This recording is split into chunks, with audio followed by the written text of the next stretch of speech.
Здравствуйте! Вы смотрите Авторивьеру. Сегодня наш гость Эсма Сабуа. Она работает гидом в туристической компании и, я думаю, покажет нам один индивидуальный туристический маршрут. Добрый день, Гарик. Конечно, покажу. Наш маршрут сегодня будет пролегать в восточную часть Абхазии. Мы посетим Дранский собор Успения Богородицы, форелевое хозяйство, ну и, конечно же, с маком будет наши клубничные плантации. Это очень вкусно. Ну, поехали тогда. Поехали.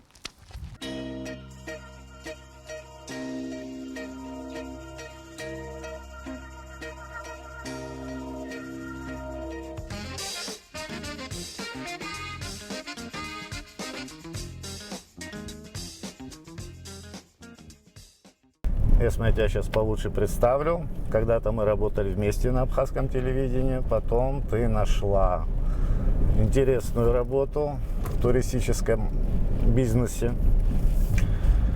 Вот. И еще работаешь в школе. Да?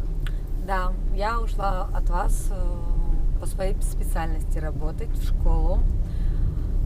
Говорят, что врачом и учителем невозможно стать, это призвание, да? Тоже долгое время не соглашалась с этим, но оказалось именно так. Я ушла в образование более уже 5 лет, но помимо этого я совмещаю все это дело с туризмом. Это твой первый автомобиль? Нет, это не первый. Мы, конечно же, сначала поговорим с тобой как с водителем. Вот. У тебя стаж за рулем сколько уже? С 2008 года. Очень даже не маленькие. Да.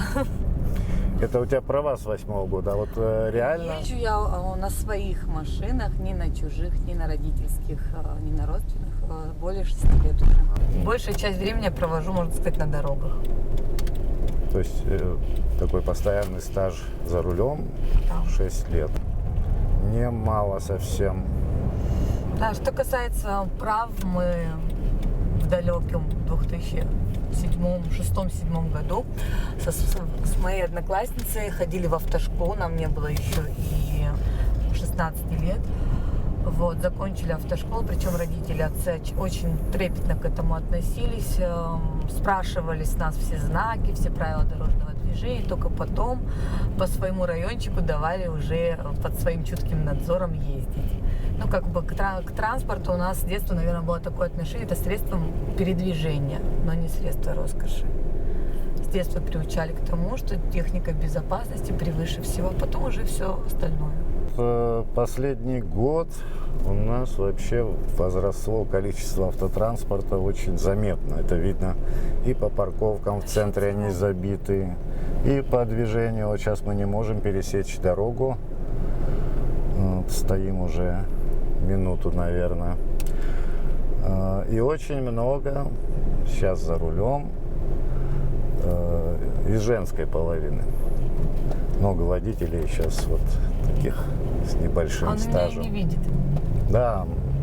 Это как он? будто так и надо, да. Он? Это был он, кстати. Да. Не уступил девушке дорогу. Вдвойне не уступил. Он и так должен был уступить. Это, еще да, и девушке не уступил. Была.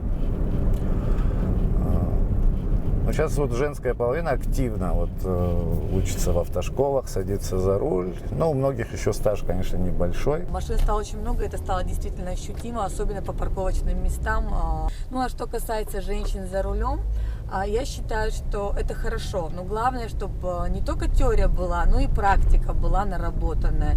И желательно не по городу, а там, где есть бездорожье, это в наши горные села и так далее, чтобы не страшно было уже ездить по главным дорогам столицы.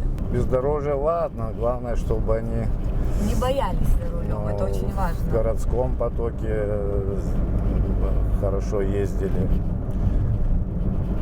Большая часть, да, людей создают пробки из-за нерешительности и из-за незнания правил дорожного движения. Опытный водитель соображает очень быстро, знает, что надо сделать.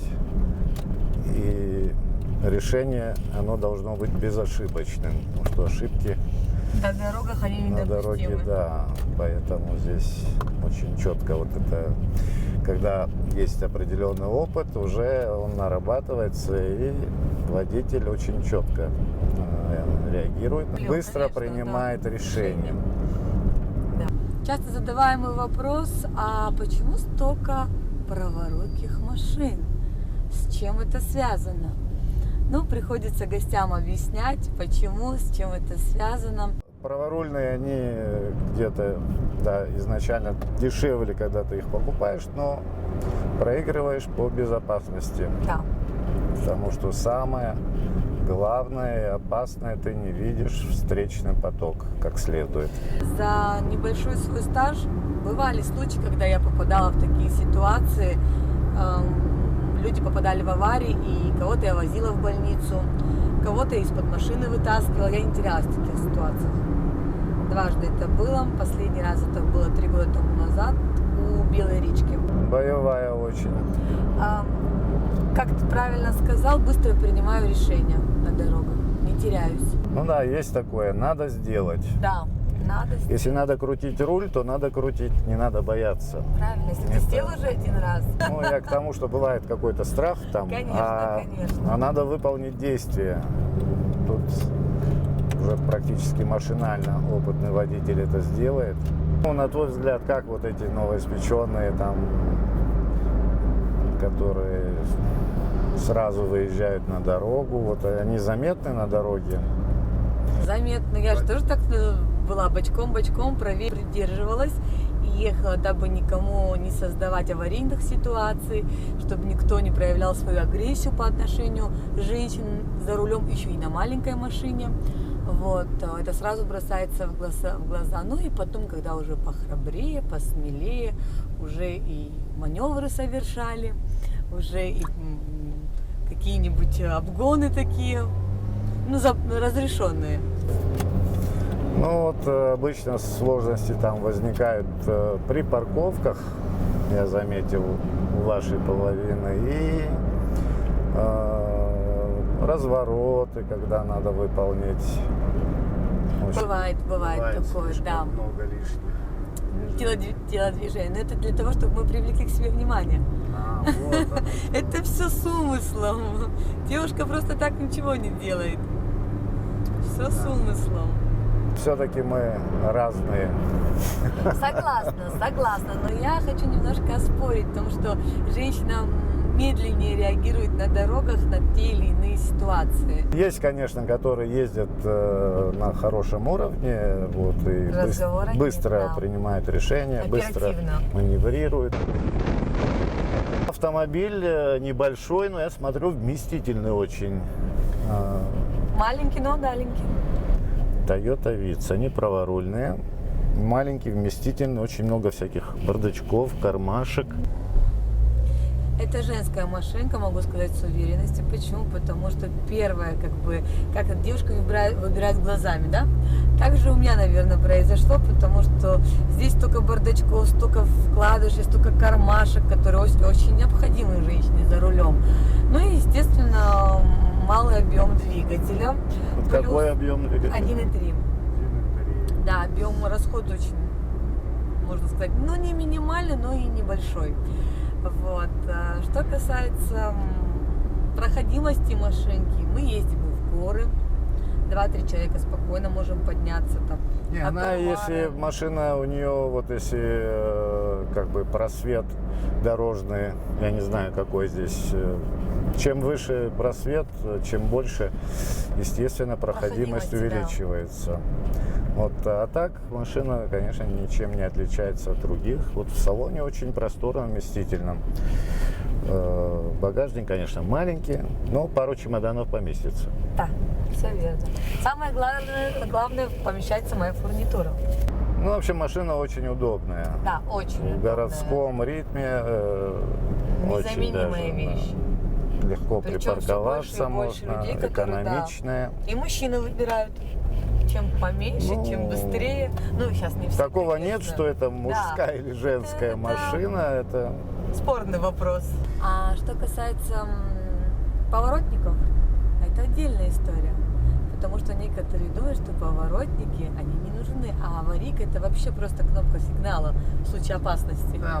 Многие пренебрегают световой сигнализацией, не оповещают о поворотах. Ну Но элементарная водительская благодарность здесь бывает не всегда.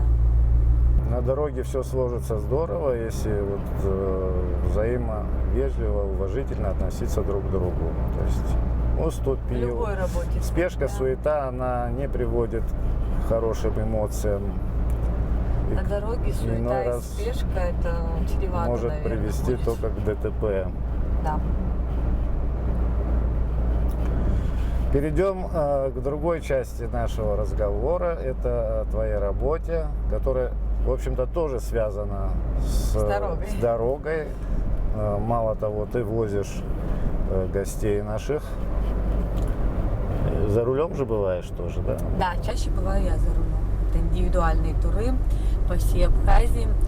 Вот. Но когда приходит заявка, и ее обрабатывают и говорят, что едет девушка-водитель, ну как-то сперва с недоверием, а потом уже, после того, как человек сел в машину, и мы уже начинаем наше путешествие все глубже и глубже через Абхазию, люди понимают, что это гораздо безопаснее, гораздо комфортнее, даже не безопаснее, сколько комфортнее, наверное, ездить с девушкой на экскурсиях. Сейчас мы Гудзеру проезжаем. Вот, кстати, церковь. Вот Храм это Ильи Пророка, да, с левой стороны, начала 20-го столетия.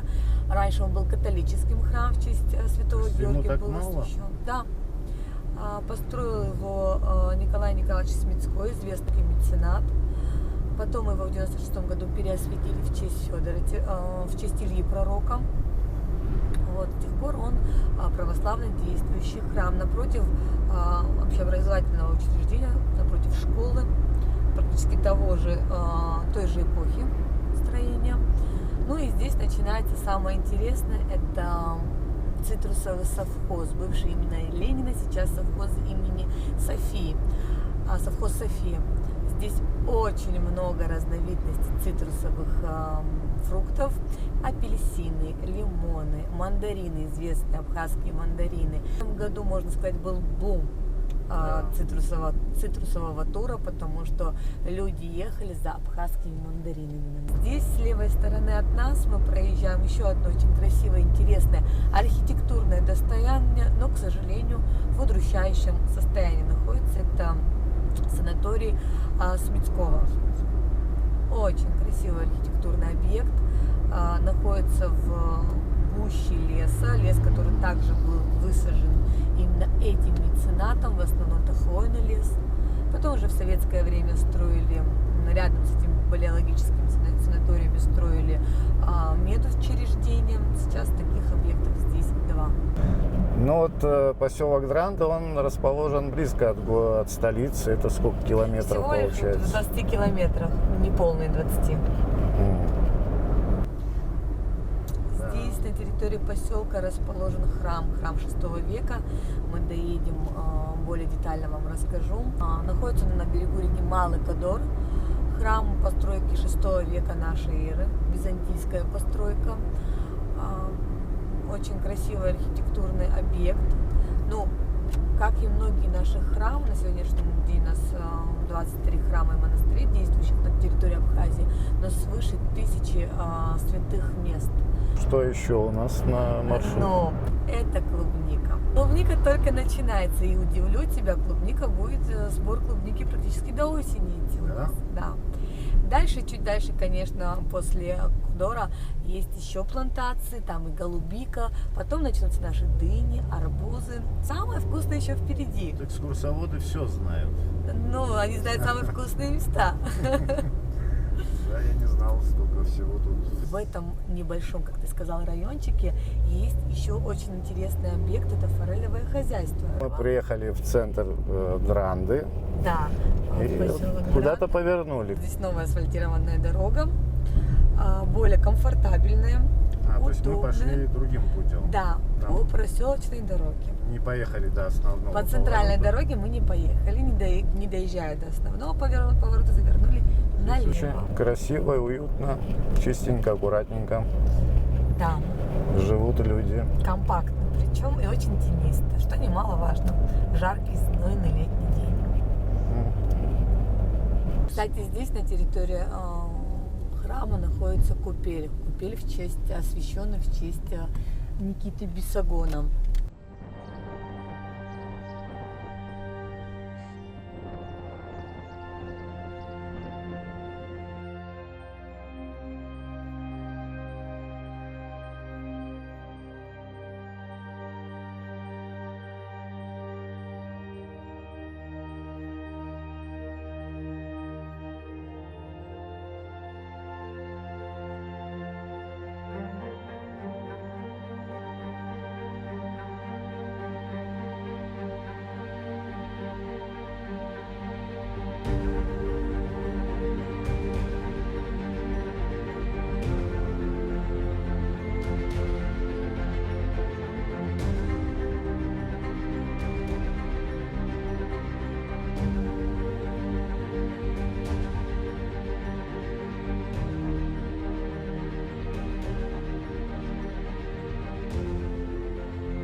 На сегодняшний день храм претерпевает большие приятные изменения. Здесь ряд комплексов. Помимо храма, купели и часовни здесь строят постоялый двор для тружеников. Здесь несколько цехов работают. Все обрамления икон, окон, дверей, фасадной части труженики делают своими руками, что мы наглядно можем с вами сегодня и лицезреть.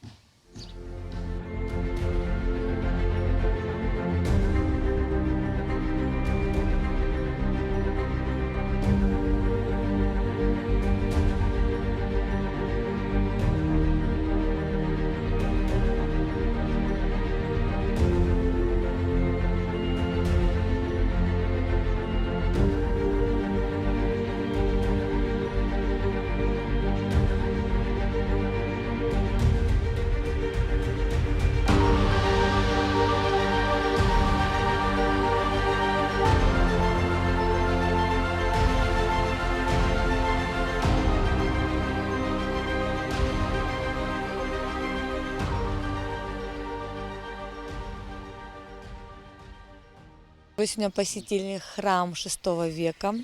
Храм построен в византийском стиле. Здесь на территории храма располагаются очень много икон, мироточащих икон. Икона Дмитрия Солонского, Божией Матери, икона Матрёнушки. Храм построен в очень интересном стиле, в византийском. Посмотрите на тонкую кладку кирпича и булыжника. Местами толщина стен доходит до 2 метров и более.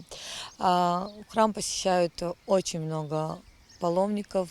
Ежегодно сюда приезжают труженики, которые работают во благо территории, во благо храма.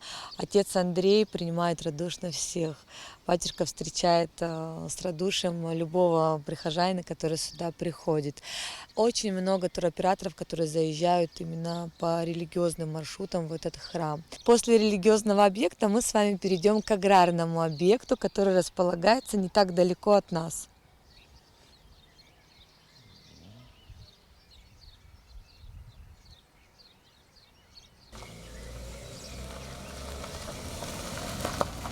Ну что, продолжаем путешествие по Дранде? Да, продолжаем. И теперь мы с вами едем к плантациям, которые видели сверху. Это буквально здесь рядом, недалеко. Как ты видишь, мы едем по другой дороге. По менее, конечно, удобной, но это главная дорога, которая ведет к храму. Такие опасные моменты, когда выскакивают на дорогу коровы. Но самое страшное — это буйволы и лошади. Особенно, когда едешь домой, в сторону Очимчиры. Очень много моментов. К сожалению, это коровы, это отсутствие освещения и треугольники на дорогах, которые наводят жуть больше, чем отсутствие света, наверное. Ну, это ты имеешь в виду памятные треугольники, да, которые на местах гибели людей. Да, к сожалению, их очень много, и если обратить внимание, то они не стоят по одному. Они стоят через метров 500-800, еще один треугольник стоит, а местами даже по 2-3 в одном месте. Она навязана нам, к нашей религии, к нашим обрядам абхазским. Она не имела никакого отношения. Когда просто погибает близкий человек, моя семья, к сожалению, это испытывала на себе. Мы потеряли младшего родного брата из-за отсутствия техники безопасности. Произошло это в лесу, не на проезжей дороге. Люди поставили треугольник, который с ним работали, но спустя несколько лет на место треугольника я посадила большой кипарис.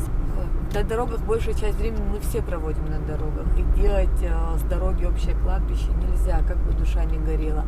Там, где заканчивается одна жизнь, должна начаться другая жизнь. Пусть это будет кустарник, кустик, дерево, цветок, неважно, но не обелиск и пантеон.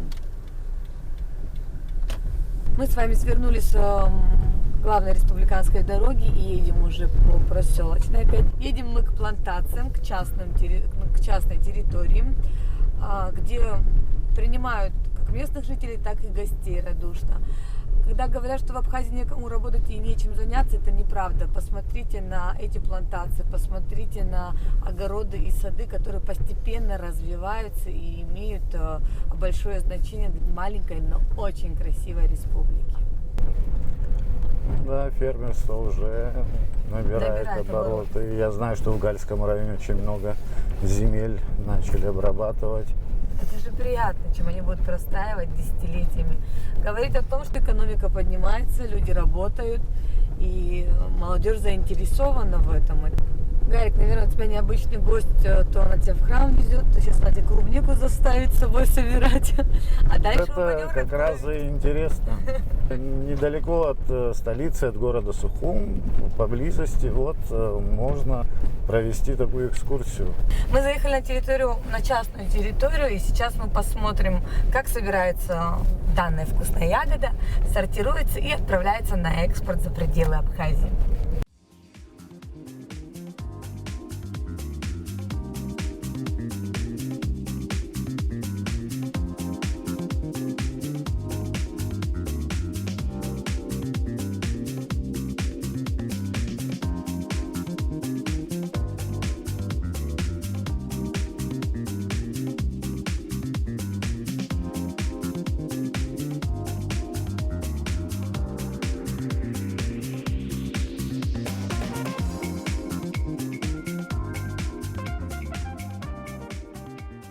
До того, как я не знала, что у нас есть плантации, я не знала, что нужно собирать клубнику по-особенному. Оказывается, для экспорта клубнику надо ломать вот так, и чтобы вот этих вот не было, да.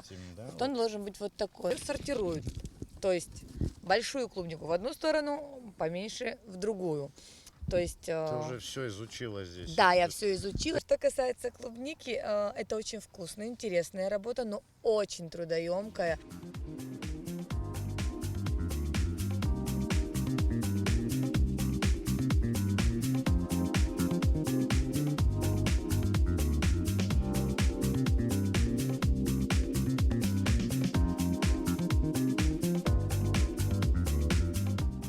Если я так понимаю, что таким трудом собранная клубника возврату, обмену, не подлежит.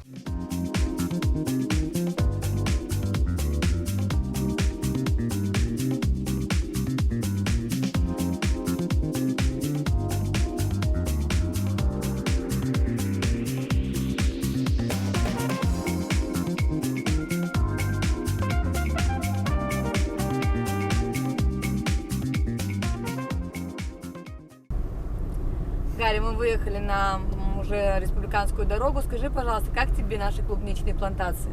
Это отличные плантации, огромная территория, много клубники, много людей работает. Да, людей очень много задействовано. Но мы опять сворачиваем направо от дороги и едем к форелевому хозяйству. Тоже частное предприятие. Казалось бы, что можно посмотреть в этом районе? А оказывается, у нас очень много достопримечательностей. Много интересного. Мы заехали на территорию форелевого хозяйства. Да, здесь не только форелька водится, здесь и карпы есть, очень красивые большие карпы, чтобы очищать водоемы. Коровы пасутся. Здесь и козочки бегают. Живности очень много.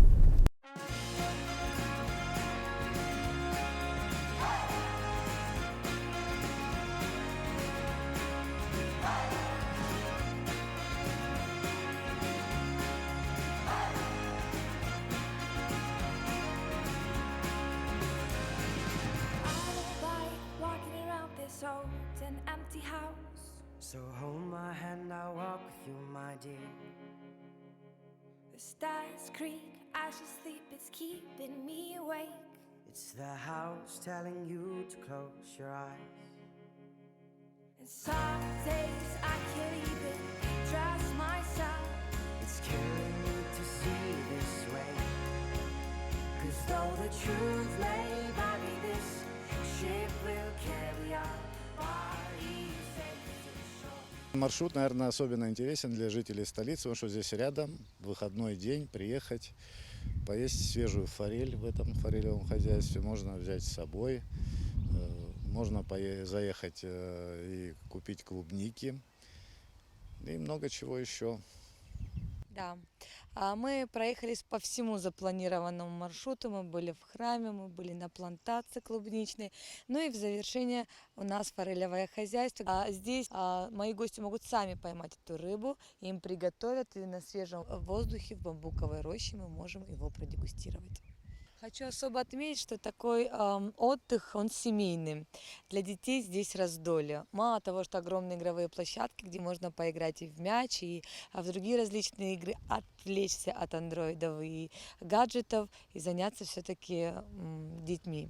Вот. Ну а что касается клубники, я думаю, что ни ребенок, ни взрослый равнодушный не останется.